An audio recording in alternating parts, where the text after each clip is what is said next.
Good morning students. आज हम वस्त्र रेशों का वर्गीकरण कि जो हमारे रेशे होते हैं, सूत होता है, धागा जिससे बनता है, उनको हम किन किन रूपों में हम देख सकते हैं, इनका वर्गीकरण हम कैसे कर सकते हैं, यानी किस किस प्रकार के होते हैं रेशे भी। जैसे एक तो होता है मानव निर्मित, एक होता है प्राकृतिक। तो हम इसके स्वरूप के बारे में जानेंगे कि जो रेशा, जो वस्त्र का जो रेशा तैयार होता है वो किस रूप में होता है। आइए देखते हैं। वस्त्र रेशों को निम्न के आधार पर वर्गीकृत किया जा सकता है। अब इसमें आपके सामने बताया भी गया है कि कौन कौन से रेशे होते हैं और किस प्रकार से तैयार होते हैं। फर्स्ट है प्राप्ति के स्रोत, उद्भव के आधार पर, प्राप्ति के आधार पर, है ना।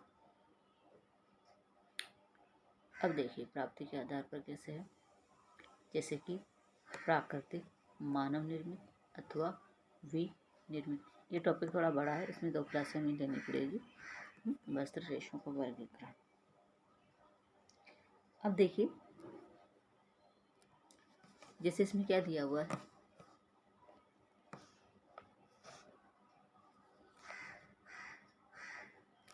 फर्स्ट इसमें है प्राकृतिक, मानव निर्मित अथवा विनिर्मित। अब इनको हम अलग अलग डिफाइन करेंगे। जैसे ये प्राकृतिक जो दिया हुआ है, अभी यहाँ पे देखिए ये प्राकृतिक है। अभी प्राकृतिक रेशे क्या होते हैं, इनको भी हम विस्तार से समझेंगे। तो यह प्राप्ति के स्रोत या उद्भव के आधार पर, उद्भव से मतलब यानी इनकी उत्पत्ति जो होती है, नेचुरली जब इनकी उत्पत्ति होती है, उसके आधार पर भी हम रेशे को जान सकते हैं, समझ सकते हैं। तो कुछ रेशे हमें प्रकृति के आधार पर मिलते हैं, दूसरे हमें मानव द्वारा निर्मित किए जाते हैं, कुछ हैं जो विनिर्मित किए जाते हैं, रिसाइकिल भी किया जाता है ना। फिर है सेकंड नंबर का सामान्य रसायन प्रकार के आधार पर। अब देखिए रसायन के आधार पर कैसे, अब कुछ कपड़े जो होते हैं वो सेल्यूलोसिक होते हैं, कुछ प्रोटीन से बनते हैं, कुछ सिंथेटिक रूप से बनते हैं। फिर है जातिगत प्रकार। देखिए कपड़ों की भी जाति होती है। देखिए जंतु के रोम, अब जंतु के रोम से, जैसे जंतु होते हैं ना, उनके रोम से जो वो निकलती है, ऊन निकलती है, भेड़ की ऊन, या कहें ऊँट की भी निकलती है, और भी बहुत से ऐसे पशु होते हैं जिनकी ऊन से बहुत सारी चीज़ें बनाई जाती हैं। अब रोम एक यहाँ पे है। दूसरी चीज़ रोम से मतलब जैसे आपने देखा होगा कि ये कश्मीर में एक कपड़ा चलता है, क्या कहते हैं उस कपड़े को, अभी दिमाग में आ नहीं रहा है ना।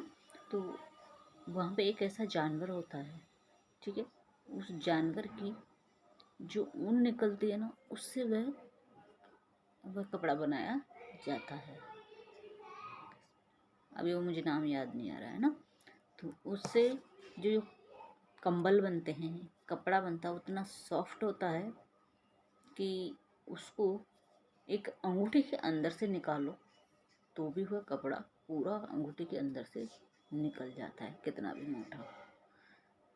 ठीक है। अब है जंतु स्राव, रिक्रेशन। जंतु स्राव यानी जैसे कि एक रेशम का जो कीट होता है वो जंतु स्राव के अंतर्गत आएगा। सामान्य ट्रेड नाम के आधार पर, जैसे कि पॉलिस्टर, जैसे टेरिन अथवा डेक्राना। फिर है लंबाई के आधार पर, जैसे कि कम लंबाई वाला तंतु कपास। कपास ज़्यादा लंबाई वाला नहीं होता है क्योंकि वो जल्दी टूट जाता है बीच में, क्योंकि उसमें एक चिकनाई नहीं होती है, इस वजह से वो टूट जाता है। या लंबाई वाला तंतु जैसे रेशम।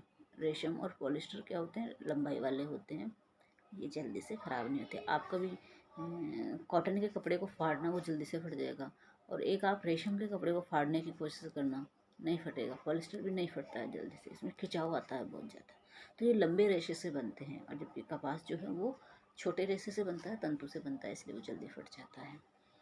फिर देखिए अब हम पढ़ेंगे इनको विस्तार पूर्वक। ये तो था एक वस्त्र रेशों का वर्गीकरण। अब हम सबसे पहले समझते हैं कि प्राकृतिक रेशे क्या होते हैं। वह रेशे जो प्राकृतिक रूप से वनस्पतियों या जंतुओं से प्राप्त होते हैं, प्राकृतिक रेशे कहलाते हैं। अब इसमें जो प्राकृतिक रेशे में क्या क्या चीज़ें आएगी, सेलुलोसिक रेशे। ठीक है, कौन से रेशे, सेलुलोसिक। पेड़ पौधों में सेलुलोज होता है, जिसके कारण पेड़ पौधों से प्राप्त होने वाले रेशों को वनस्पतिक या सेलुलोज युक्त रेशे कहा जाता है। और ये भी इस प्रकार के होते हैं। देखिए, प्राकृतिक में भी एक सेलुलोसिक रेशे होते हैं। सेलुलोसिक जो रेशे होते हैं वो भी किस किस आधार पर होते हैं, देखिए।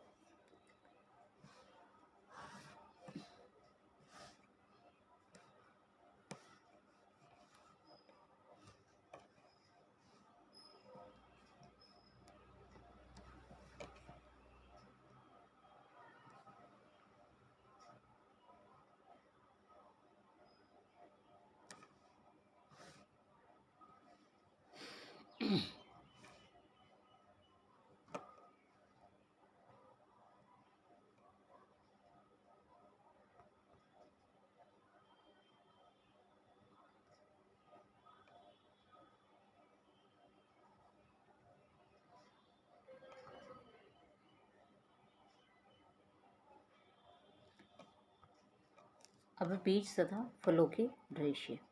ए, इसमें सेलुलोसिक रेशे में कॉटन तथा कापोक पेड़ से प्राप्त होने वाला कापोक रेशा।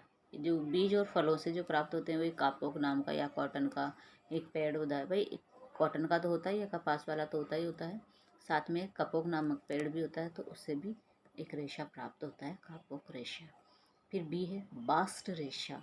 बास्ट रेशा बहुत ही मजबूत सेलुलोसिक रेशा है। अब सेलुलोसिक क्या है, जो हमें वनस्पति से प्राप्त होता है। वनस्पति में एक सेलुलोस नामक का रेशा होता है, जिससे हमें ये चीज़ें प्राप्त होती है, जो कि पौधों के बाहरी और भीतरी तनों से प्राप्त होता है। अभी किससे प्राप्त हो रहा है, बास्ट रेशा पौधे की बाहरी और भीतरी तनों से प्राप्त होता है।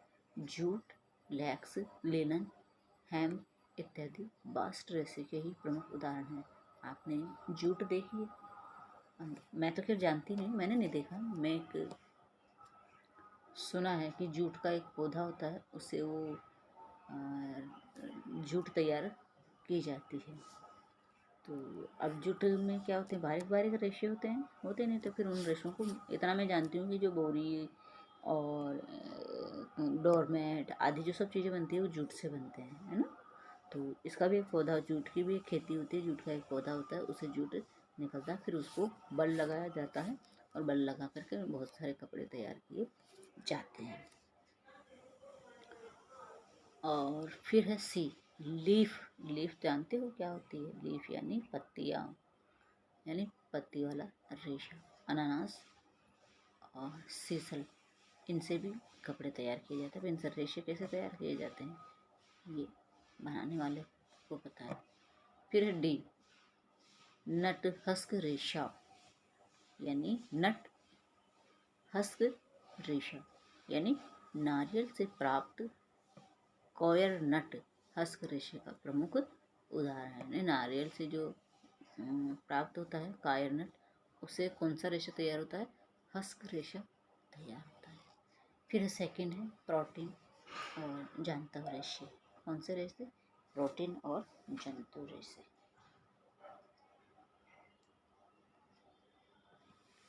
अब ये किसमें, प्राकृतिक में ही पढ़ रहे हैं, अभी हम प्राकृतिक रेशे के अंदर ही हैं। प्राकृतिक रेशे में पहला तो इसमें वनस्पति से बता दिया, अब दूसरा इसमें प्रोटीन और जंतु रेशे। कौन से रेशे, प्रोटीन और जंतु रेशे।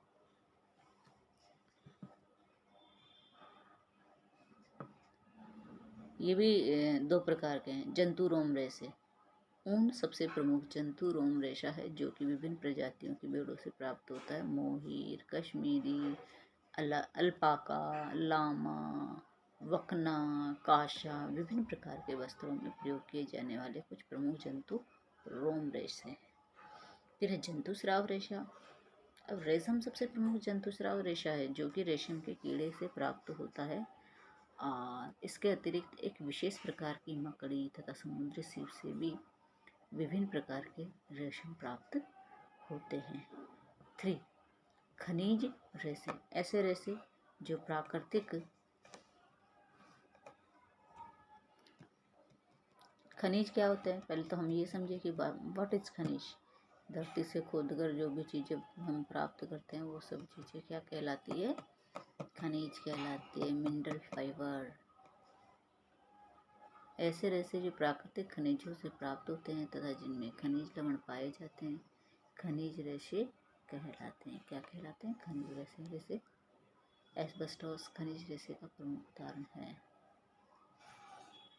जो कि मैग्नीशियम तथा कैल्शियम से प्राप्त होता है। खनिज रेशों से बने कपड़े का प्रयोग मुख्य रूप से औद्योगिक इकाइयों में किया जाता है। डायरेक्ट घर में नहीं बन सकता है भैया। जैसे कपास से सोचा कि हम कपास को मल लेंगे, फिर उसको रेशा बना लेंगे, फिर उसके बल लगा लेंगे, फिर उससे ताना बाना डाल करके कपड़ा तैयार कर देंगे, है ना। लेकिन ये जो खनिजों से जो प्राप्त रेशे हैं, ये कहीं तो जंतु से प्राप्त रेशे हैं। ये सब चीज़ें कहाँ बनते? बड़े बड़े कारखानों में तैयार होते हैं। ये घर में तैयार होने वाले नहीं हैं। आप देखते हैं हम प्राकृतिक रबड़, रबड़ से तो बनता ही है, ठीक है। फिर है मानव निर्मित या कहीं विनिर्मित रेशे, जो मानव द्वारा बनाए जाते हैं, है ना। इस बार हम इसको देख लेते हैं।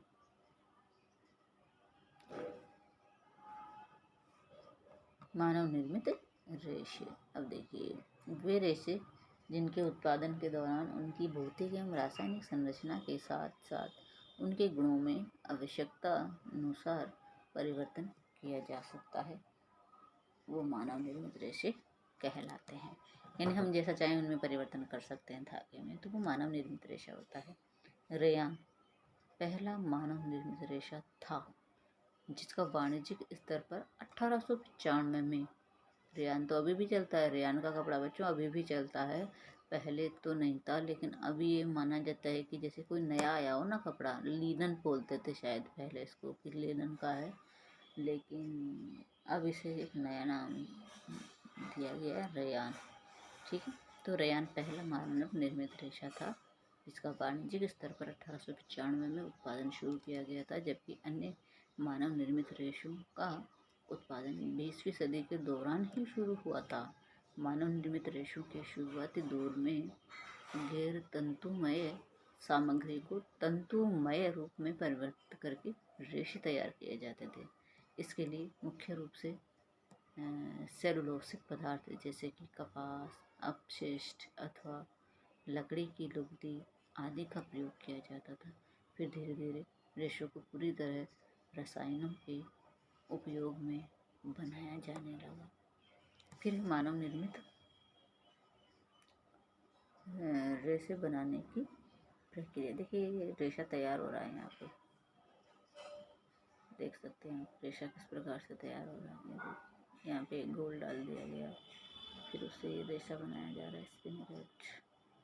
ये आप देख रहे हो, ये धागा कैसे बन रहा है रेशा, फिर इसको बल लगा दिया गया है। तो बड़ा टिपिकल काम है।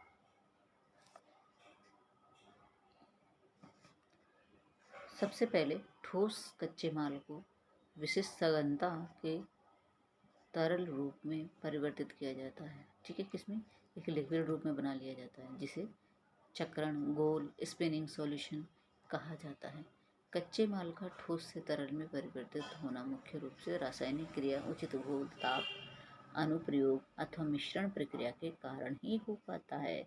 फिर इस घोल को स्पिनरेट में डाला जाता है। ये देखिए स्पिनरेट में डाल दिया गया। स्पिनरेट में डालने के माध्यम से दाब के साथ निकाला जाता है। किसके साथ निकाला जाता है? दाब के साथ निकाला जाता है। स्पिनरेट से निकलते ही रेशा तरल रूप में जमकर ठोस रूप में परिवर्तित हो जाता है। फॉर एग्जाम्पल हम ले लेते हैं, आपने कभी देखा होगा सेव कैसे, नमकीन कैसे बनती है। जैसे कि एक चलनी में ठोस गाढ़ा पदार्थ घोल तैयार कर लिया जाता है और उसे हाथ से उस चलनी पे ऐसे किया जाता है और उसको तेल में छोड़ दिया जाता है, जिससे क्या बन जाती है? नमकीन बन करके तैयार हो जाती है। नमकीन बड़े बड़े रूप में होती है ना, बड़ी बड़ी निकलती, फिर वो तो बाद में टूट जाते। तो कुछ ऐसे ही ये जो रेशे तैयार होते हैं, ये भी पहले एक घोल बना लिया जाता है। घोल के बाद उसे मशीन में एक दबाव के कारण उन्हें छोटे छोटे छेदों से और एक रेशा बना करके तैयार किया जाता है, जो तरल रूप में होता है, लेकिन वो बाद में सूखने के बाद ठोस हो जाता है। फिर जब ये तंतु ठोस हो जाते हैं तब इन्हें एकत्र किया जाता है और अधिक सूक्ष्मता एवं अभिविन्यास के लिए तान दिया जाता है। फिर इन्हें आवश्यकता अनुरूप विशेषताओं में सुधार के लिए पुनः संसाधित किया जाता है। फिर है मानव निर्मित रेशे। 4 प्रकार के होते हैं। मानव निर्मित रेशे कितने प्रकार के होते हैं? 4 प्रकार के होते हैं। कौन कौन से होते हैं? ये प्राकृतिक तत्वों को पुनरुत्पादन करके बनाए जाते हैं, जैसे रेयान। बी परिवर्तित रेशे। इनको कच्चे प्राकृतिक पदार्थों में बनाया जाता है, जैसे बेकार सूती रेशे या लकड़ी की लुगदी को रसायनों की सहायता से पुनरुत्पादित किया जाता है। रेयान एक पुनरुत्पादित सेलुलोज रेशा है। बेकार रेशम ऊन को रसायनों के साथ मिलाकर बनाए रेशे पुनरुत्पादित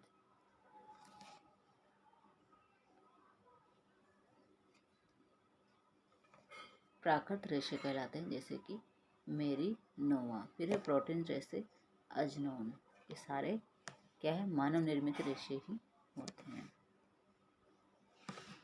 इसके बाद देखिए बीज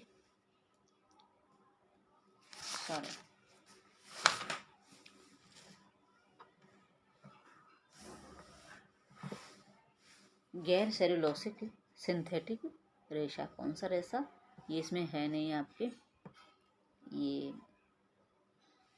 ABC 3 इसमें दिए हुए हैं। डी नंबर का है, वो है गैर सेलुलोसिक सिंथेटिक रेशा। कौन सा रेशा? गैर सेलुलोसिक, या फिर हम इसमें सिंपल से आप ले लीजिए सिंथेटिक रेशा। ठीक है।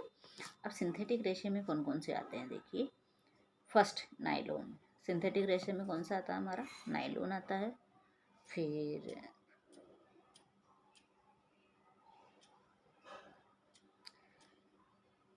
एक्रिलिक या कैस्मिलोन। हाँ, अब याद आया मुझे, कैस्मिलोन का कपड़ा होता है ये जो कश्मीर में अपने जो चलता है वो कपड़ा होता है कैस्मिलोन का।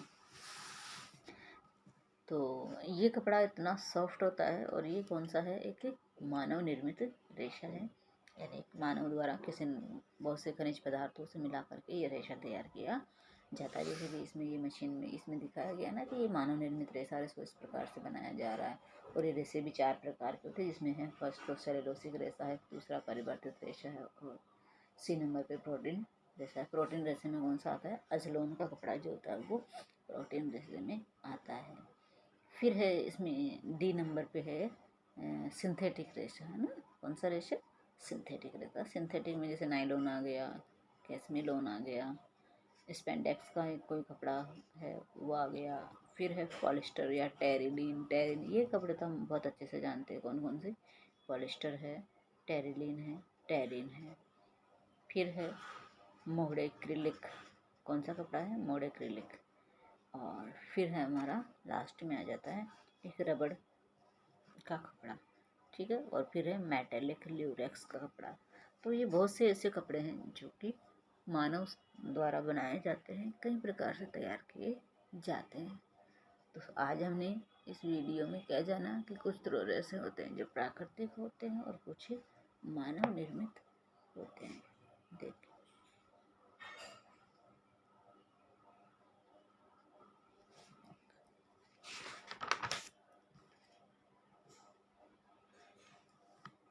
यानी प्राकृतिक रेशे के बारे में जाना और मानव निर्मित रेशे के बारे में जाना। प्राकृतिक रेशे में सेलुलोसिक रेशे होते हैं, बीज और फलों से बनते हैं, बास्ट से बनते हैं, लीफ से बनते हैं, नारियल से बनते हैं, और कुछ ये तो थे वनस्पति वाले। फिर इसी में प्राकृतिक से हमारे फिर हमने जाना कि जो जंतुओं से हमें प्राप्त होते हैं, जैसे जंतुओं की रोम से प्राप्त होता है, जंतुओं के स्राव से हमें जो रेशा प्राप्त होता है। कुछ रेशे जो हमें खनिज रेशे होते हैं, मिनरल्स जो फाइबर होते हैं जो हमें धरती से खोद कर जो खनिज लवण पाए जाते हैं उन्हें से हम बनाते हैं।